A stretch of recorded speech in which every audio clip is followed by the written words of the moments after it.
True, true, true, true, The true. very best of us have my experts have a light grasp on it. That is correct. And with that being said, thank you, Pablo. Ladies and gentlemen, today we have a rather special person on our show, on our interview. As you know, I've been doing these spot interviews to really accentuate and kind of expose the best of the best, the creme de la creme, to you completely free of charge. So I do hope that you enjoy. And today we have a rather special guest whose name is Pablo Lemberg. Am I pronouncing that correct, Pablo? Yeah, that's close enough. Yes. No, that's good. Awesome. And Pablo, wow, Pablo has a story to tell. He's been a business coach for the last 26 years. And he is really what we call a veteran of the industry. Nowadays, Pablo is, as I understand, still traveling. As well as, being located on one spot. But what he's going to be revealing and talking about are all of the methods in which one can find actual viable success in entrepreneurship, especially in an online arena nowadays. What is needed, what is actually not needed, but we've been persuaded it is, and what is the whole point of coaching, especially the business coaching. So thank you for allowing me to introduce you. It is a privilege. But Pablo, I would really want if you can introduce yourself briefly to the audience as well. So I actually have a fine arts degree, and I got out of school and didn't want to be a starving artist. I love my art now, but at the time I didn't. So I didn't know what to do with myself, and I kind of got the message to go into software, that there was a connection between musicians, which I am, and artists, which I am, and software design, which I wasn't. And I became a software designer. I built 2 companies, sold them both, and then started from there. I went into consulting for giant technology companies. I woke up companies like IBM, companies like EDS, giant technology companies. And I woke up one day and I realized that the voice in my head said I wasn't doing my life's work. I was getting older and I'd better get busy. And I had no idea what to do with that information. But everyone around me started telling me, oh, you're a great coach. I was a coach in a men's organization, and that I was a great coach and that I should go be a coach. And I really didn't want to be like a therapist, or I didn't want to deal with people's personal problems. And somebody much smarter than I said, don't coach them, coach their businesses. And I was like, oh, I could do that. And in 1996, I started coaching businesses. I did something that I always tell people to do when they ask me how to get started, which is I made a list of every single person I knew who trusted me. And it wasn't that long a list. It was maybe, something near 100 people. And I called up every single one of them and I said, I'm doing this new thing. And in 1996, business coaching was a new thing. And I said, I'm doing this new thing. I'm helping businesses grow faster. And I'm wondering who you know who might be interested in this kind of conversation. And that's how I started my business, just by calling up everybody. And I went from there. I built what is now known as an email list, but I built it with fax numbers. And because in 1996, not everybody had an email address. And I paid somebody to call everybody up, and everybody who I thought was in my market, which was small software companies, and called them up and say I was doing a monthly newsletter and it was free, and we faxed it to them, and would they like a copy? And if they did, they had to give me their fax number. And I built a list of 3,000 faxable software companies, and I started faxing.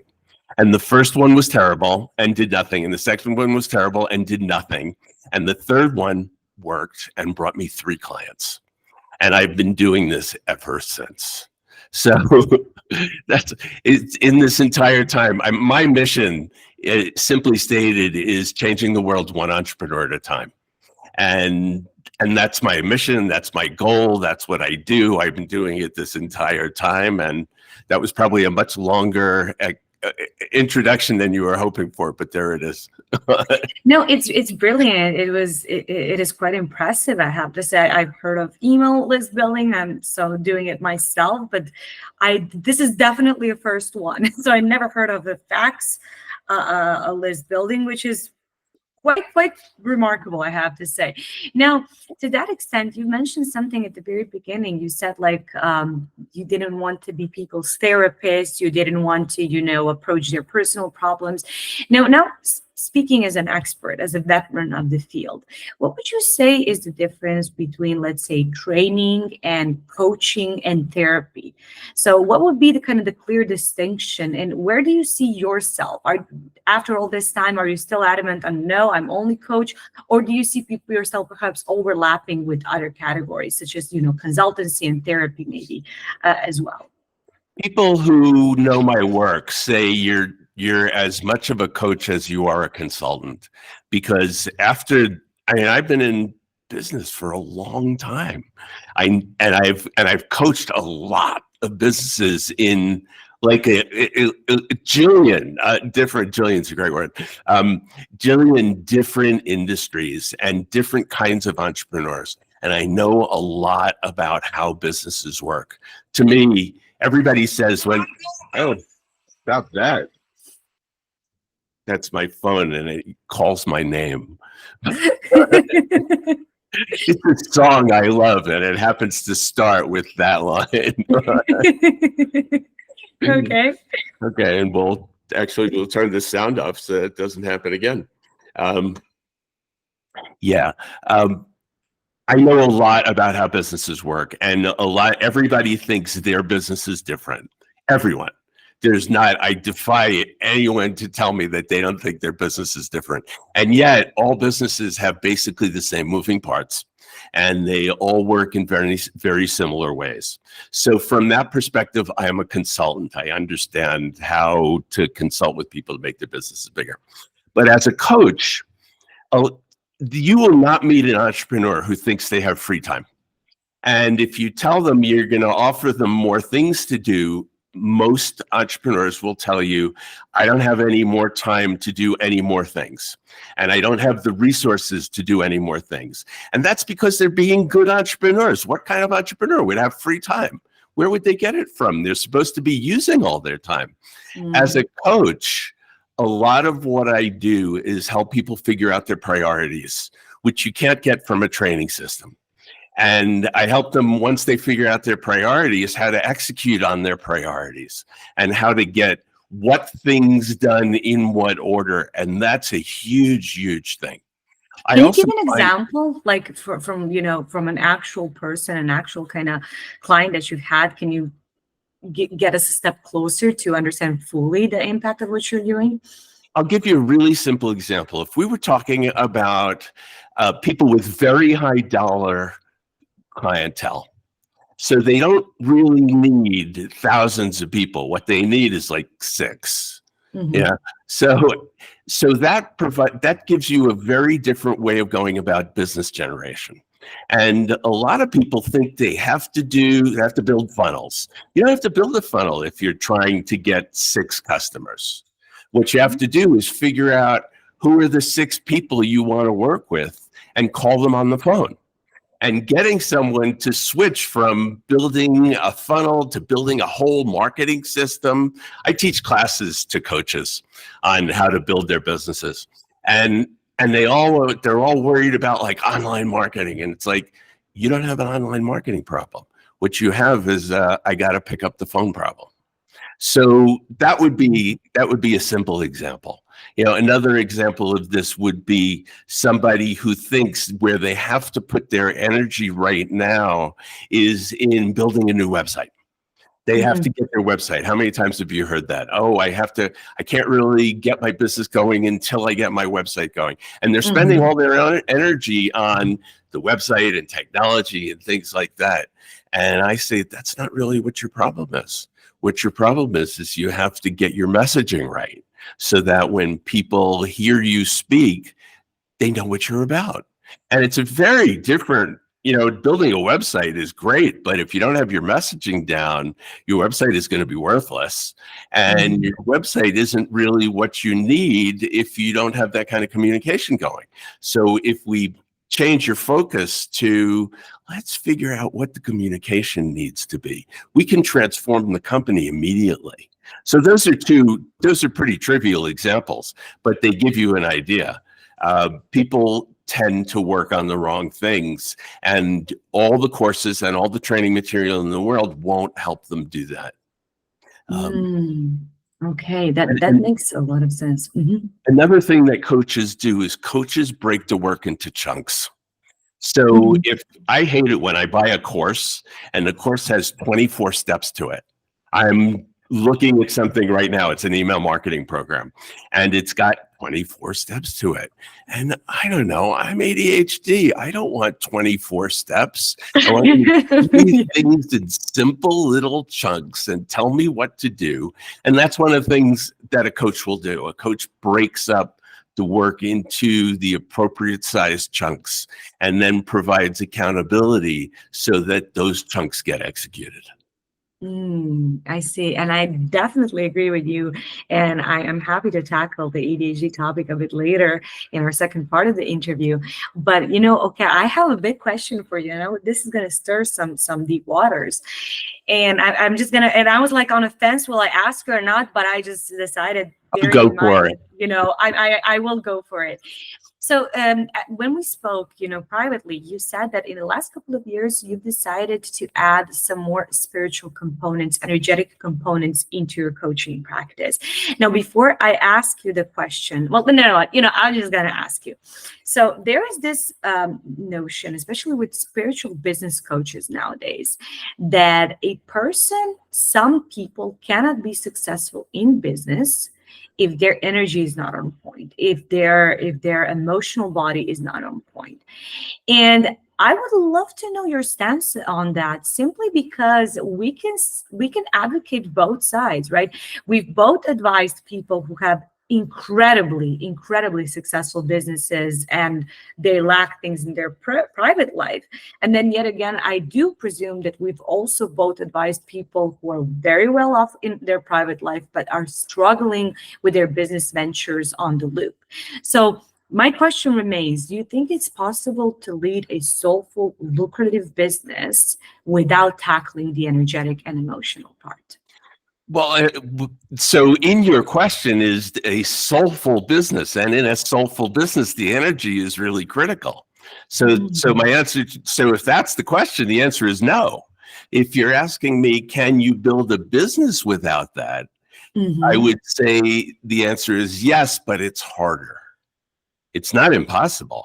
Okay. I'm actually working right now on a membership program. It's not out yet. We're probably going to start marketing in the next 4 to 6 weeks. Okay. And the whole point of it is it combines business growth technology, of which I'm an absolute stone cold expert, with what I call practical magic. And the reason I'm doing it is this, that there are people, and you've met them, who are doing all the right things. They've taken all the right trainings, they've hired coaches, they're listening, they're high executors, and it's working for them.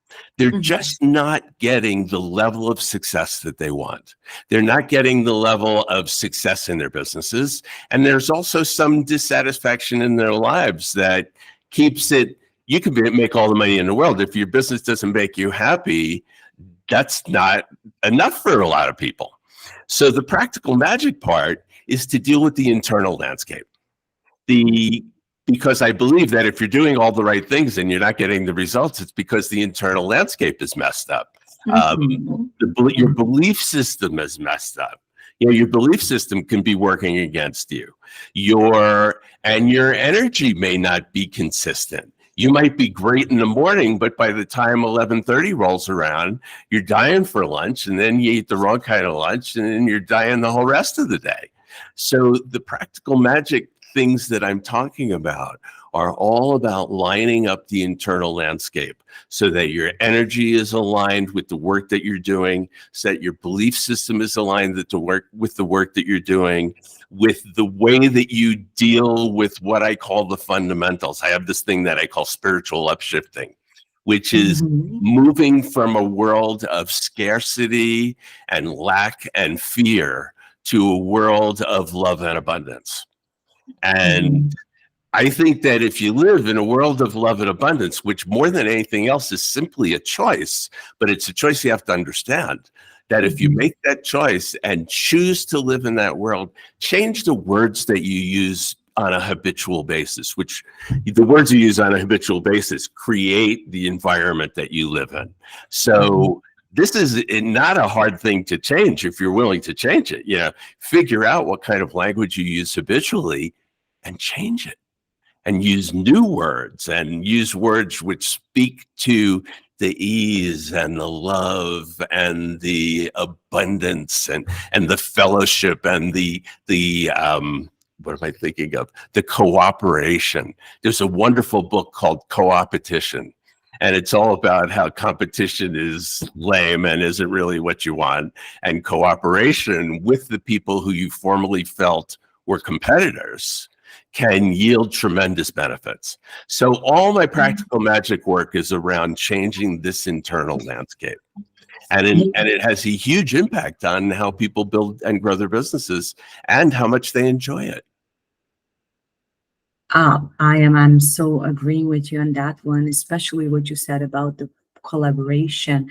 And this is how this podcast, how this interview swap started, because I was seeing so many other experts, and at one point I was comparing myself to them, as one would, and I was like, well, how are they more successful? How are they booked on more speaking gigs? And then a thing shifted, something clicked, and I was like, why don't you surround yourselves with them? Why don't you invite them for an interview? Why don't you help them? And why don't you all grow together? And since I started, I've been seeing nothing but success, because this Brilliant. community energy, right? That's what it's all about. Yeah, it's brilliant. And okay, now a couple of more questions. Bear with me on this one, because I have you here and I really want to take advantage of this interview. So, what would you say is the biggest challenge for? So, I'm not sure. Are you serving only entrepreneurs who are working online, on site? Just like, do you have No, a preference? Anyone who is entrepreneurial, you're gonna help them, right? Like for in the most instance. part, I tend not to work with realtors because of the way they approach their business, and I tend not to work with people who sell insurance and mortgages because I can't really help them, and I don't like working with lawyers. But Mhm. other than that, it's online, offline products, services, um, bricks and I mean anything. I have had a ridiculous smear of business types to work with. Okay, that's interesting. Now, my question goes, because this question is so much easier to respond to when it's within a niche. So I'm going to ask it on a broader level, just Okay. because you cover a broader level. What would you say is the biggest challenge for someone who is starting their business, let's say in year 2024? Or, let's talk about these young entrepreneurs, which I am. I've been leading my business for only 3.5 years. So that's kind of young entrepreneur. What would you say is the biggest challenge for young entrepreneurs who have been in their business, either thinking of starting or have been in there for 3 to 5 years nowadays, now in 2024? I think this is true, and I think it's true in any time frame, which is deciding what you want to do, committing to it, and focusing on it. The thing I did a video, I don't know, sometime earlier this year called "Side Hustles Are Stupid," and Hmm. and if you have a job, like if you work for somebody else and you have a fixed income, then having a side hustle makes sense. But if you're an entrepreneur and you're trying to build a business, side hustles are stupid. You need to focus on the business you're building. And I would say that this is true for younger people who are starting businesses today. The the ethos in the community is, oh, you should have a side hustle and you should have 17 online businesses. I love it when I hear online entrepreneurs say, oh, I have 16 businesses. It's like, why do you have 16 businesses? You should have one business and make that business great. So I believe that the issue of focus is a tremendous, tremendous thing that can get in your way, or it becomes a superpower if you're good at it. That you just spend all of your energy developing your understanding and your expertise and your offering and how you're marketing it. And another kind of component of that is niching. And I've had this so many times over the years where somebody's selling and their market is women. But they're selling to men as well. I'm like, why are you selling to men if your market is women? I said, well, it's half the population. I said, don't you think there are enough women in the world? Don't you think you can sell to those women? Because if you choose those, whatever your niche is, and women is a pretty big niche. It's way too big, but there's a niche there that you relate to best, and they're your product, and your product to market match is best. Stick to that. Everybody wants to do like, oh, I have another idea. Oh, I have another idea. There's like so many ideas. It's like, skip all the ideas, pick the idea that you love, and make it work. Okay. I'm going to call out another one of my my pet peeves, which is this idea that do what you love and the money will follow. This is absolutely not true. Do what you love and you'll love what you're doing. But right? And that's great, but it may not be the right market and the right market to message match, and your product may not work for them, and so on. So you've really got to dial in on a niche and a business that's going to be one that you're going to be great at. And just because you love it doesn't mean it's going to be a great idea. People tell me their business ideas, and I sit there and I go, and I ask them, I said, tell me why you think this is a good idea. And half the time they can't do it. If you can't answer that question clearly, that you're in the wrong business. Interesting. And I absolutely agree with you. Sometimes just because we're good at something doesn't mean that we should develop a business around that. Like, for example, I was at my friend's house the other day, and his mom is an exquisite chef. Like like no other, right? I don't know. That woman has hands of gold.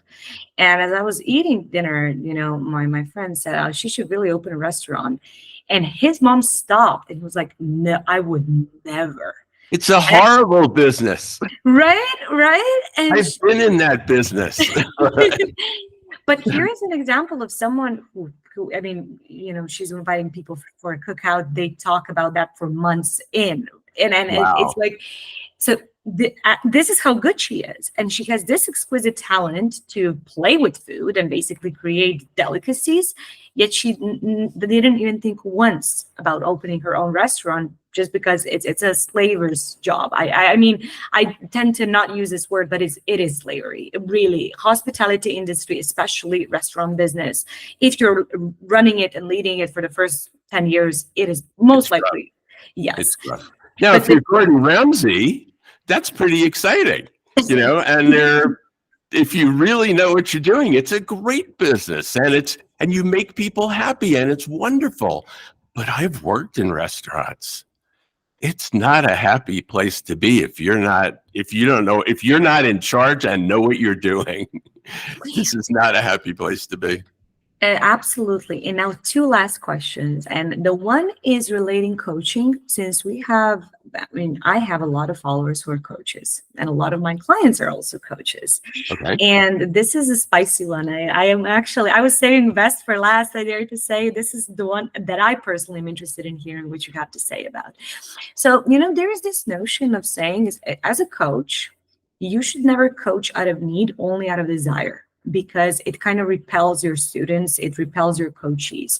So there's this notion, amongst the high scale coaches, such as Rich Litvin, such as Eric Edmeades, creme de la creme when it comes to the business coaching and coaching in general, that you should only ever be coaching if your core needs have been met from other sources, which kind of brings us back to this: I have other businesses, I have other streams of income, I have other revenue sources, and coaching I do because I want it, not because I need it. And Okay. this has been like an industry trend nowadays, that everybody says, if you need a coach, if to be a coach, if you need a client, you should not be doing it. You should find like another mundane skill that you can monetize, and then lean on the coaching only when you want it, when you desire it, not when you need it. What is your stance on that? I think that is absolutely foolish. Now, Okay. that said, anytime that you come from, we'll use the word need, anytime that you come from need, you telegraph that need to whomever you're working with. So need versus desire is an interesting distinction. But just because you don't have an income somewhere else doesn't mean you can't be an awesome coach. I fed my family. I took care of 2 different wives. I raised my children and sent them to great schools. We lived in beautiful homes. We traveled all over the world, all on my coaching income. What's wrong with that? Hmm. It's the need thing is a different story, right? So if you're operating from a sense of need, that's going to get in your way. But just because, so we're using the words big need, need with a capital N and need with a little n. Mhm. And we all need money. We all need a source of income. I mean, some of us inherited our fortunes, but I'm not one of them. And, so I need the income that I derive from my business. That's great. Now, if I bring that neediness, I bring that capital N need to my clients, that's going to get in the way of the work. But that's not the same as having a need for the income. So what if you have a need for the income?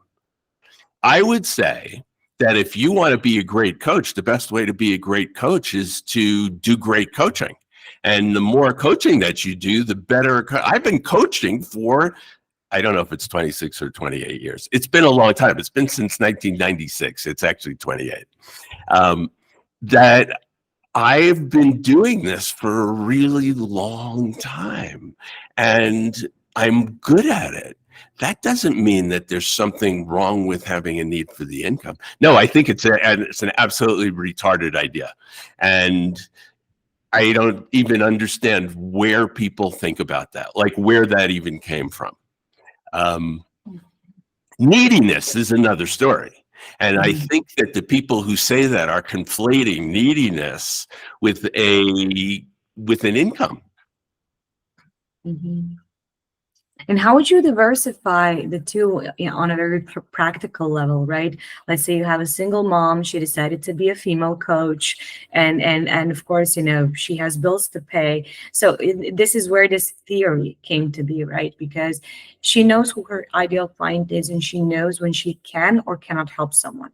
That is like very clear. Right. Now, because she is in a need of clients, because she has little mouths to feed, she's gonna welcome on board. She's even gonna go as far as tricking herself and welcome on board clients that she knows that she actually can't really help, or maybe even trick herself into thinking, but maybe I can. Maybe this is my imposter syndrome saying. Maybe because often enough, female coaches have problems because they don't know how to diversify between someone who needs a therapy and someone who needs a coaching. Most of the time, especially in spiritual coaching, is both, right? So this is where this term kind of only do it if you desire came to be, or this methodology, because how would, in a practical sense, a female entrepreneur like that, how would she even go around diversifying between need and neediness in this case scenario? You mean distinguishing between need and desire. So this is all in your head. Just if you need income because you have bills to pay, right? You need income because you have bills to pay. That doesn't make you needy. Neediness is a place you come from, right? Neediness comes from your heart. Neediness comes from what goes on. That's the internal landscape that I was talking about earlier. And it's so, as a coach, I don't take on clients I can't help. I did that once in my career. Now, I'm an unusual coach. I guarantee my work. And this is the one person who asked for their money back. And I was glad to give it to her because I felt so in the wrong from having taken her on as a client. I knew from the beginning I couldn't help her. It's the only time I've ever done that. And big mistake. But if you're a coach, you know who needs you and who doesn't. And you also know what kind of people you're good at serving and not. The reason I don't take on mortgage bankers and real estate agents isn't because I don't like them. It's because I don't think I can help them. That's why I don't work with those people. The stuff that I do doesn't work in their industries. So I don't take them on. So don't take on clients that don't serve. Don't take on clients you can't serve. And don't take on clients who won't serve you. I have a particular psychographic that I like and don't like, and I'm not going to share it. But I don't take on clients who are outside of my psychographic because it makes me unhappy, whether I need them or not. I might need the income, but I don't take those people on because it's not going to have me be happy, and I'm not going to be great at serving them, and it's going to be a short-term relationship. I know this. I've learned it too many times. If I take on the right people, I work with them for years. If I take on the wrong people, it's not very rewarding, and it doesn't last very long. So that distinction between whether I need the income or not, I need the income. Say I need the income. Don't take on the wrong clients. That's not an excuse. And when you take on the right clients, even though you need the income, don't be needy. Needy is an internal state, and you have complete control over it. I love everything that you've said. And I've personally struggled with that methodology up until recently, where I came to the same conclusion that it's absolutely ridiculous. And then, for the last question that I have for you today is, you've mentioned very important thing that I want to talk about: results. So can you share with the audience, what are the results that you are providing for your clients?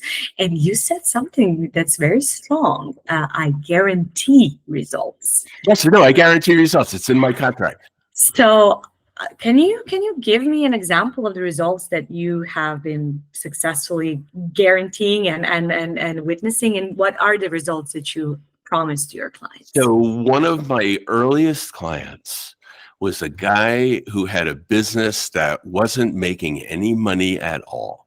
It was a good idea, but it wasn't making any money at all. And what he told me, I used to say that people hire me to help them create unreasonable results. And I have a book called Be Unreasonable, and unreasonable is a word I happen to like. So I said, and my sales pitch used to be, I help people create unreasonable results. What would be unreasonable for you?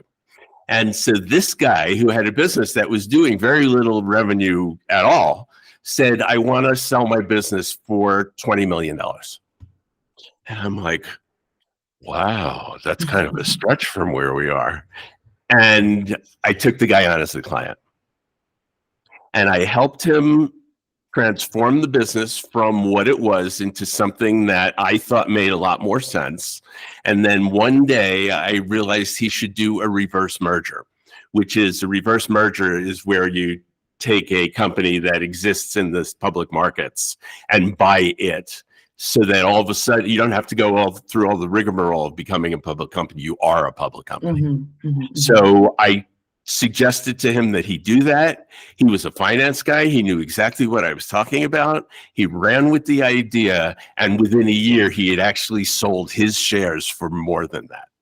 So that's kind of an unreasonable result that was pretty amazing. I was kind of surprised, but I was going to keep going until I figured it out. So I figured it out. My subhead in my company is called Inventive Corporation, and the tagline is results guaranteed. And I'm a bad coach in this way, in that I am emotionally committed to them getting what they said they wanted. I don't recommend that to anybody. I think it's a terrible idea, and I pay a price for it. But I am emotionally committed to clients getting what I said they could get. And I'm committed to results. I charge a pretty high fee, and I want people to get what the value that they came for. My guarantee is that if they work with me for a year and they do 80%, at least 80% of the things they committed to. And when I say they committed to, it doesn't mean I told them they had to do it. It means that we mutually agreed that this was something they were going to do. And if they do at least 80% of the things that they said they were going to do and work with me for a year, if at the end of that time they're not satisfied, I will work with them forever until they are. And at one time, I actually said I was returning their money, and then I decided that that wasn't it wasn't the right mechanism to attract clients with. So I changed it, and I said, I will continue to work with you on my dime, on my time, until you are satisfied with the results. Assuming that you do the work. If you don't do the work, I can't guarantee you anything. You do the work, because what I figure is if they did what we mutually agreed that they should do, and it doesn't produce the results they're desiring, that's on me. It's my fault that I didn't steer them in the right direction. Mm-hmm. So I figure if I tell them to do stuff and they do it and it doesn't work, then I should be paying for that. And that's why I shaped the guarantee the way I did. Interesting approach to business, remarkable approach to coaching, and thank you for this soulful interview, for this fantastic expose. We've been, a little above the mark for some 20 so minutes. I see. But in this part, now we're going to do our little swap of 15 minutes, right? Yeah. And this 15 was 15 or 50. I mean, who knows? True that. So would you, as we're doing our swap and as we're telling more about sensitive entrepreneurship and what about I do, would you care to say something before we actually swap? No, no, this was a great interview and you asked terrific questions. And I'm happy to share my approach to coaching. I believe I invented the word business coaching. When I started doing it, there were no business coaches. And so I've been doing this for a long time. I love the work. I have a deep commitment to changing people's lives.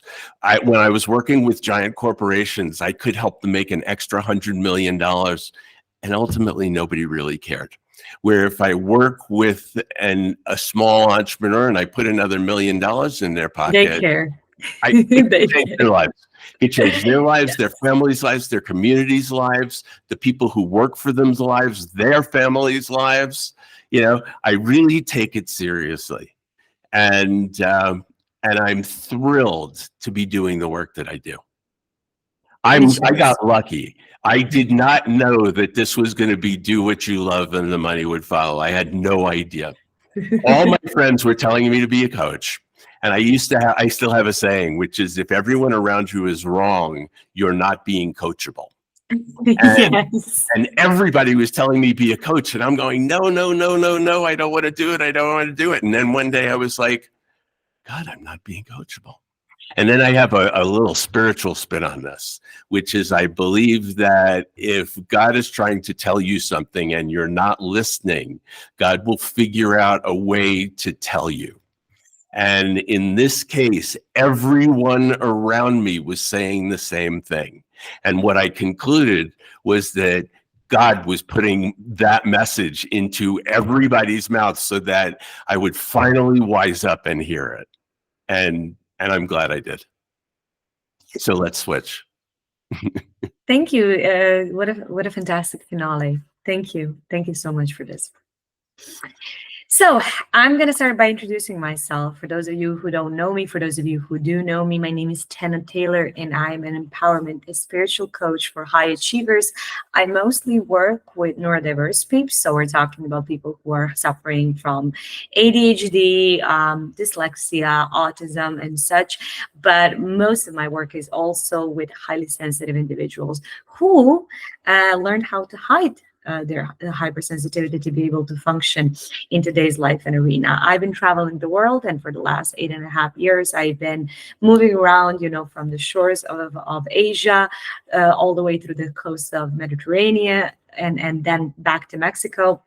And really, what I've discovered in my line of business is that fusing magic and spirituality and esotericism, mysticism with business works wonders on so many levels. Nowadays, you can find me between, once again, Spain, Mexico, and Croatia, because I'm pretty fluid, hosting ceremonies, doing rituals, creating and leading workshops, and so on and so forth. And I am super excited to be asked questions by our dear Paulo over here. So my first question is, it's an unusual market that you've chosen to be in. And I'm curious how you decided to be in it. Okay, by unusual, I do guess you mean ADHD neurodiverse people. I'm gonna presume. And hypersensitive people, all those, that whole crew. Okay, How that did whole you crew. decide to be in that market? How did you decide to serve those people? That's an amazing question, and I thank you for asking. And you know what? The story started some 6 years ago, or so I thought, but the story actually started way back. But I'm going to start with what happened 6 years ago. So I was working for Google. After I left Google, I was employed by a prestigious startup in United Kingdom, and they were basically educating lifestyle medicine practitioners, nutritional therapists, coaches, like this entire health and personal development sector. They were providing everything that you can possibly imagine in terms of materials, business support, operational processes, and everything basically. I was there as a coach to those people, right? Some of them have had medical background. A lot of them were extremely scientific and insanely brilliant. But also there was like a huge portion of them who were just very passionate about nutrition, holistic lifestyle, and have willingly invested, 10, 20, 25,000 pounds to get official certifications and actually start and open their own practices. Now, I spent 2 years in that company, and the success rate was below 5%. And what do I mean by success rate? Success rate is, people are going to, success is differently measured for everyone. But to me, success means that you can undisturbedly lead your online business, because everything was done online, right? Lead your online business with enough of sustainable income to not only meet your core needs, pay bills and everything, but to have some savings, to be able to invest and reinvest, to have entertainment budget, and so on and so forth.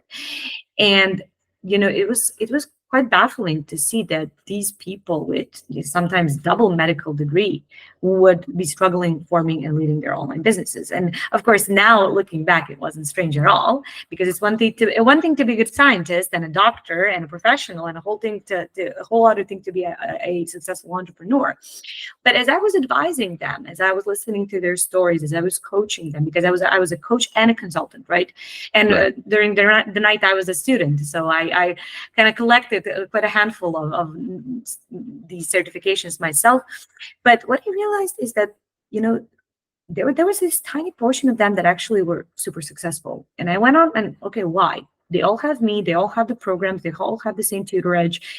Why is that like 95% is flunking, to say the least, and then 5% is super successful? It's the way that they were feeling about themselves when they were with themselves. It was about knowing or not knowing to utilize their unique abilities. And there was a whole energetics behind why are they running a business, what are they trying to do, and so on and so forth.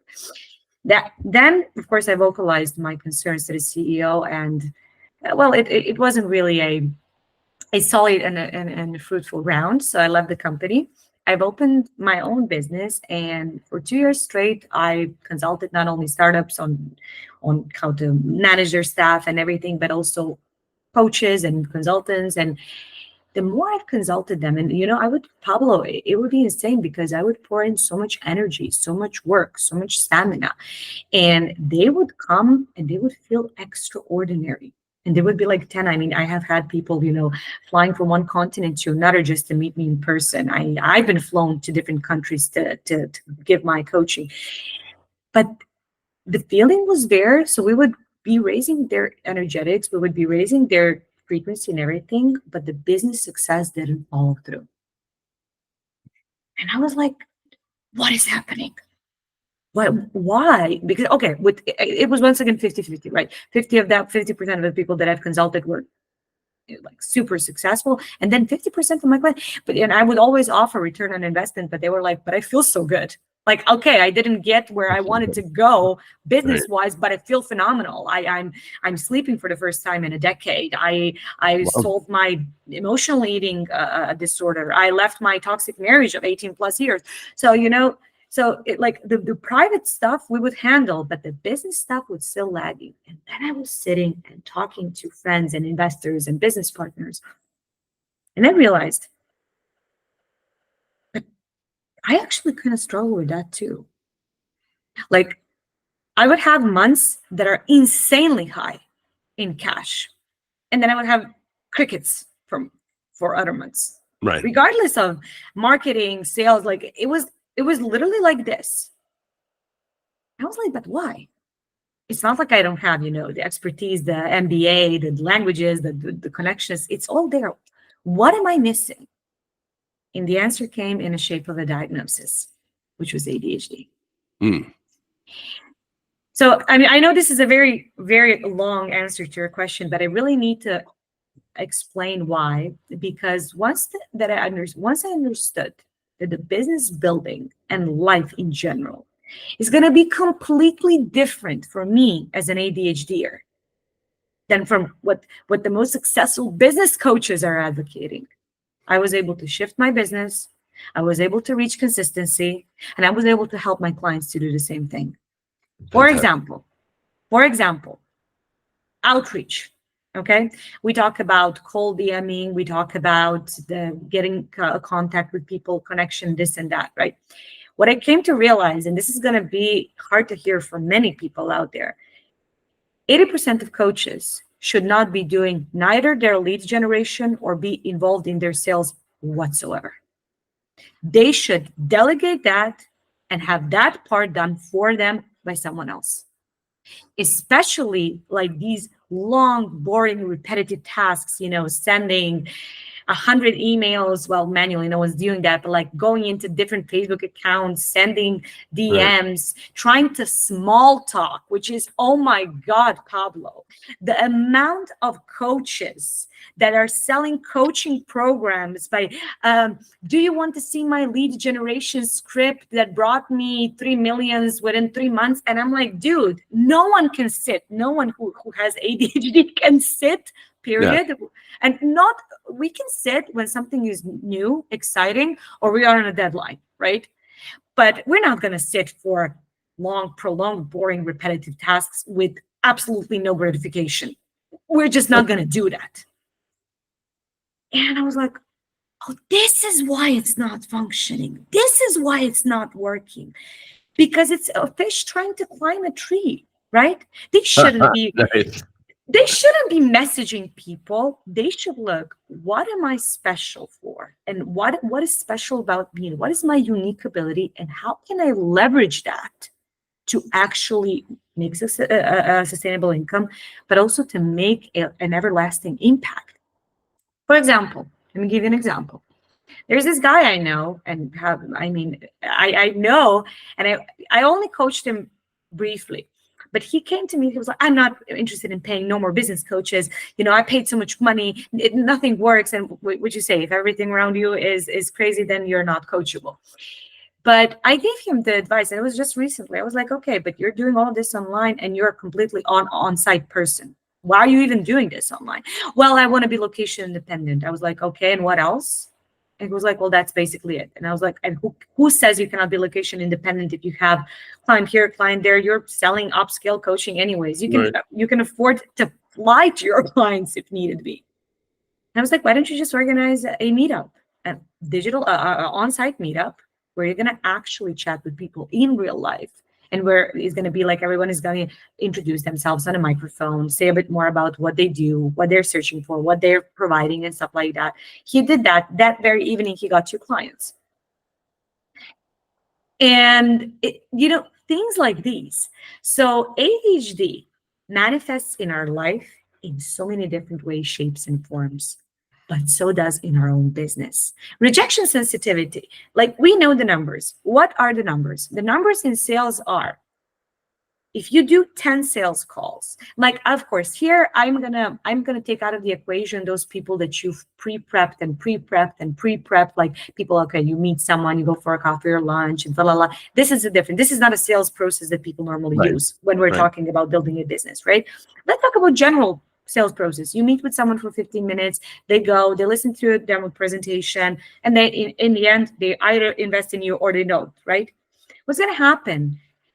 Average, and this is the industry average. I don't care how successful you are. I don't care how many millions you earn. I don't care. That is irrelevant for what I'm about to say here.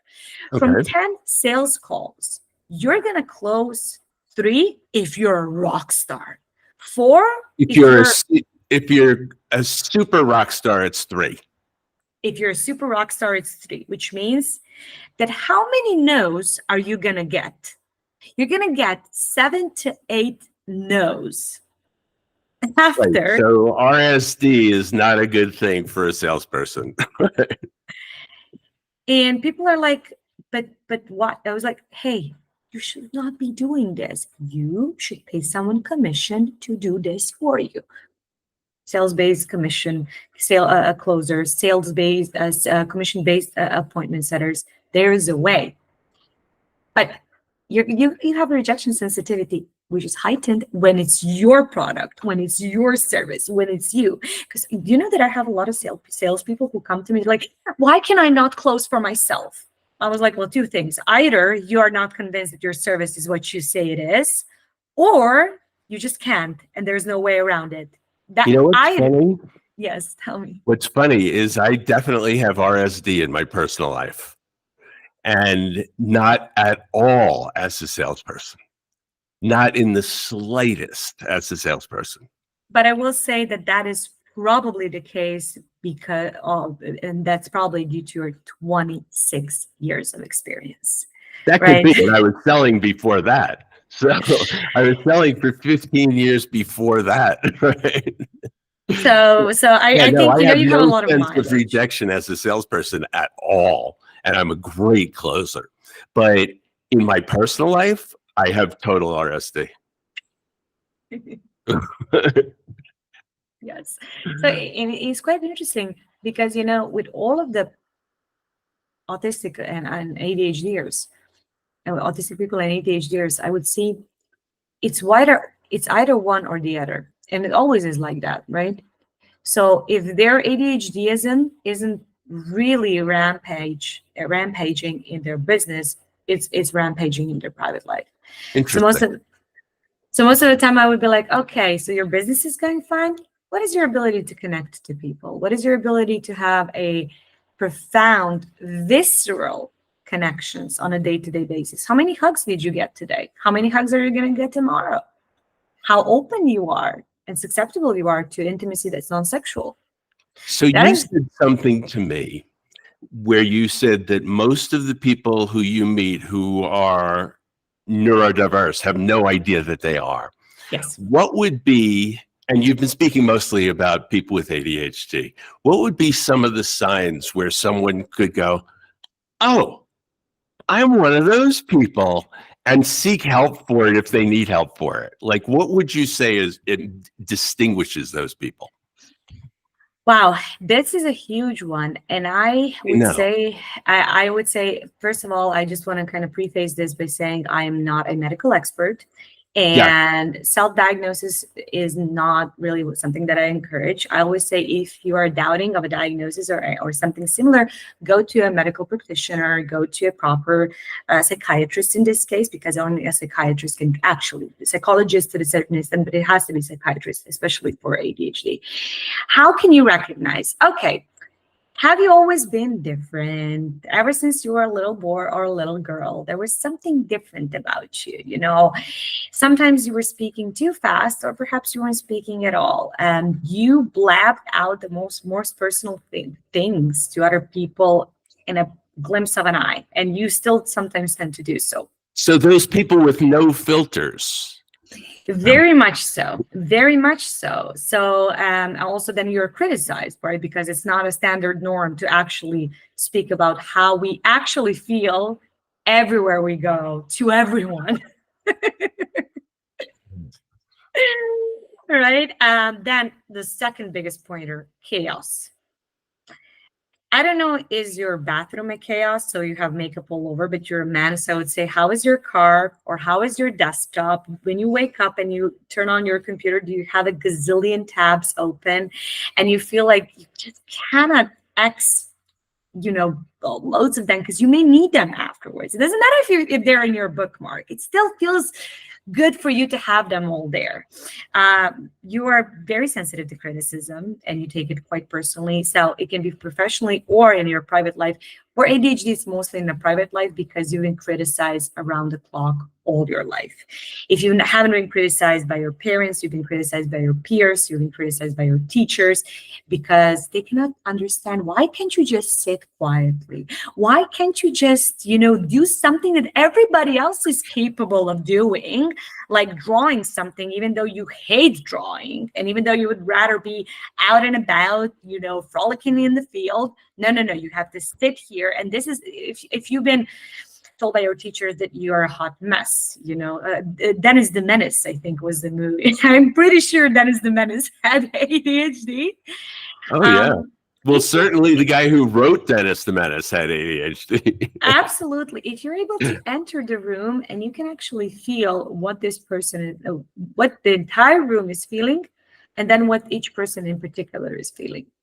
And so, it goes on and on and on and on. But I think in a nutshell, hypersensitivity. Oh, okay, I have another one. If your sleep is off the charts and you go to bed in all different times of night and day, sometimes you can fall asleep like this. Other times you're just staring blankly at the ceiling. And I would say that ADHDers are not really morning types. ADHDers tend to gravitate to the evening. They can be morning types when they train themselves to be, because everything is possible if you just believe, right? But most of us really function the best throughout the night. And there is a scientific research that, confirms that. And then, of course, we have pleasure-seeking behavior. As we know, ADHD is more prone to addictions than neurotypical brain. So if you've ever suffered from emotional eating, addiction to drugs, alcohol, cigarettes, even sugar, if you cannot quit sugar cold turkey, it's maybe because your brain is literally not allowing you to. And shaming someone for not being able to do that is going to be detrimental. So if you recognize yourself in any of these things, I would definitely advise seek a medical practical attention and see, do you have ADHD? I have a funny one. It was funny to me when I figured it out. All of my relationships had a lot of drama in them. And I always thought, it's like, why is there so much drama? Why are these women creating all this drama? And then one day after I got my ADHD diagnosis, I was thinking about it. It's like, oh, I'm creating the drama. It's like I like the drama, right? Like I had this thing in my mind that I didn't like the drama. But then when I realized, it's like, no, I'm definitely gravitating towards chaos, that I realized I'm creating all that drama. And it was such a shock to me. I cannot believe you just said that, because when I have had this revelation, which was just recently, it shifted the way I view relationships and it shifted my style of coaching. Because yes, we crave drama, we crave chaos, and there is a scientific explanation behind this. Oh, yeah. More drama, more adrenaline. More adrenaline, more dopamine. So, that gut feeling we say, trust your gut. If you have ADHD, think twice before doing that. Yeah, because don't you're trust your gut. don't trust your gut. If it's inflamed and you have ADHD, be cautious, because sometimes there is this feeling in the gut when you meet that special someone, but this is your gut signaling red alert, back off, no bueno, this person's toxic. But for you, it's going to manifest as butterflies. For you, it's going to be like, ooh, oh, but there's this feeling. And this often happens with my ladies that I coach on ADHD. They always sit down in front of me and they always tell me one thing. Oh, but Tana, there is this feeling, like I cannot explain it. It's this scent. It's almost visceral. It's just like I'm in the moment. I'm present. I'm there. And as they were saying that to me, I recognized myself. You know how it is. We always recognize ourselves with our clients. I was like, oh. So when you get swayed away by someone as an ADHDer, this person is most likely not the right person, right? And I'm not going to say like ditch everything together. Be cautious, be extra cautious. Because if you're in like this, that is probably your red alert, but in your body is going to manifest as yes, opposed to as run, right? That's funny. Yes. And it plays out in people's businesses, which is they create drama in their businesses. They create chaos in their businesses because they enjoy it, but they have no idea. I was going to say, just to kind of add to this, unfortunately so, what I've noticed in corporate America, especially in the Silicon Valley, there is very high level of autistic and neurodivergent people whose emotional intelligence is concerningly low. And I say concerningly low. Right. The way they treat their employees, because they just, without the social skills needed, they cannot convey. They have problems with rapport and establishing rapport and kind of really building this stronghold in terms of business relations, because you're as strong as your team is, period, as the weakest link in your team is. And this inability, especially I've observed it within the IT sector, inability, first of all, they're completely not connected to themselves, to their emotional to their emotional needs. Bless you once again. To that little boy that is inside, and that then really displays as inability to connect to their peers, to their subordinates, to their employees, which is something that I'm working on heavily to help with. That you've covered a lot. Yes. And we ran over 1 hour and 5 minutes. So that is it for today. Thank you so much. Thank you all for being here with us. Thank you for watching this one. I am so grateful to Pablo for being here with us today. And up until the next time, stay legendary. The only thing I'm going to ask is, Pablo, where can people find you, and where they can find your freebie, which is going to be in the description of this video too. So they can find me at my website. My name is Lemberg, Lemberg, and my website is lemberg.com. So it's www.lemberg.com. Now I have a video that I've put up that I recommend highly to any entrepreneur in absolutely any business. It's a little bit long. It's actually 90 minutes. And it's worth every minute of it. And I know this is me saying it, so you can take it with a grain of salt. But I've taught this material. This is a masterclass, and it's called the No Strategy Strategy. And I've taught it to tens of thousands of people all over the world. And I recommend this video highly. So you can find the video at lemberg.com/NOSTRAT. That sounds like no strat. And it's because it's the no strategy strategy. And just to give you a preview of what this is it's a mechanism that you can use to double your business, double it again, and double it after that.